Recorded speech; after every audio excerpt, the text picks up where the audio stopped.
পূর্ব ঘোষণা অনুযায়ী বন্ধ হয়ে যাচ্ছে মালয়েশিয়ার শ্রম বাজার। ৩১ মের পর আর কোনো বাংলাদেশি শ্রমিক দেশটিতে প্রবেশ করতে পারবেন না। পরিস্থিতি যখন এমন, তখন বিশ্বের বিভিন্ন দেশের এয়ারলাইন্স যোগে উল্টো পথে স্রোতের মতো মালয়েশিয়া প্রবেশ করছেন বাংলাদেশি শ্রমিকরা। বৃহস্পতিবার পর্যন্ত কুয়ালালামপুরের দুটি আন্তর্জাতিক টার্মিনালে পৌঁছান প্রায় ২০,০০০ বাংলাদেশি, যারা বিমানবন্দরের ফ্লোরে অবস্থান করছেন বলে খবর পাওয়া গেছে। বিস্তারিত রিপোর্টে। বিমানবন্দরে বিপুল পরিমাণ অভিবাসী শ্রমিক অবস্থান করায় চাপে পড়েছে মালয়েশিয়া সরকার। চাপ কমাতে ইমিগ্রেশন বিভাগের জনবল বাড়ানোর নির্দেশ দেওয়া হয়েছে। পাশাপাশি অপেক্ষমান কর্মীদের জন্য খাবার ও পানির ব্যবস্থা করতে বলেছে দেশটির সরকার। এদিকে মালয়েশিয়া সরকারের কর্মী নেওয়া বন্ধ ঘোষণায় বেশ চিন্তিত ছিলেন বাংলাদেশি শ্রমিকরা। অনেকেই স্বাভাবিকের চেয়ে অতিরিক্ত টাকা খরচ করে শেষ মুহূর্তে মালয়েশিয়াতে এসেছেন। তবে দেশটিতে পৌঁছানোর পরে ভোগান্তি আরও বেড়েছে। ৬ থেকে ৮ ঘন্টা হলেও কোম্পানির কেউ তাদের রিসিভ করতে আসছেন না, যার কারণে ইমিগ্রেশন করা যাচ্ছে না।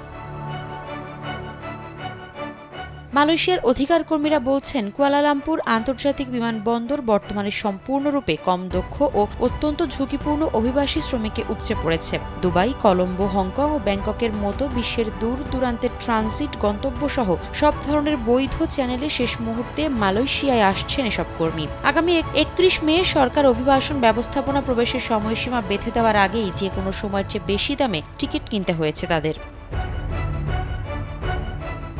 এদিকে এমন অবস্থায় মালয়েশিয়া ইমিগ্রেশন বিভাগকে কয়েকটি নির্দেশনা দিয়েছে সে দেশের সরকার। বৃহস্পতিবার গণমাধ্যমে পাঠানো এক বিবৃতিতে মালয়েশিয়ার ইমিগ্রেশন বিভাগ জানায়, মালয়েশিয়া ইমিগ্রেশন বিভাগ পরিস্থিতি নিরসনে কাজ করছে। বিমানবন্দরের ১ এবং ২ নম্বর টার্মিনালে বিদেশি কর্মীদের সংখ্যা উপচে পড়ছে। এই কর্মীদের অবশ্যই মালয়েশিয়ায় প্রবেশের আগে বিমানবন্দরে স্বাস্থ্য পরীক্ষা করাতে হবে এবং তাদের কাগজপত্র যাচাই বাছাই করতে হবে।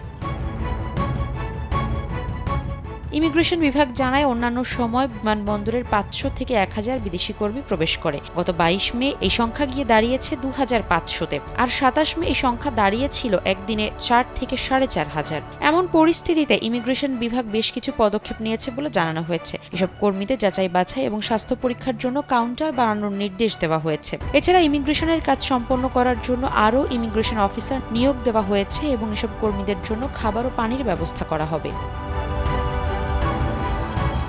মালয়েশিয়া সরকারের সিদ্ধান্ত অনুযায়ী ৩১ মের পর অনুমোদিত কোটায় আর কোনো কর্মী সেদেশে প্রবেশ করতে পারবে না। বাংলাদেশের পক্ষ থেকে চিঠি দিয়ে এই সময়সীমা বাড়ানোর অনুরোধ করা হলেও ঢাকায় নিযুক্ত মালয়েশিয়ান হাইকমিশনার হাজনা মোহাম্মদ হাসিম জানিয়েছিলেন, এ সময় আর বাড়ানো হবে না। ৩১ মের মধ্যে কর্মীদের সেদেশে প্রবেশ করতে হবে এবং এই সিদ্ধান্ত অন্যান্য আরও ১৪টি দেশের জন্য প্রযোজ্য।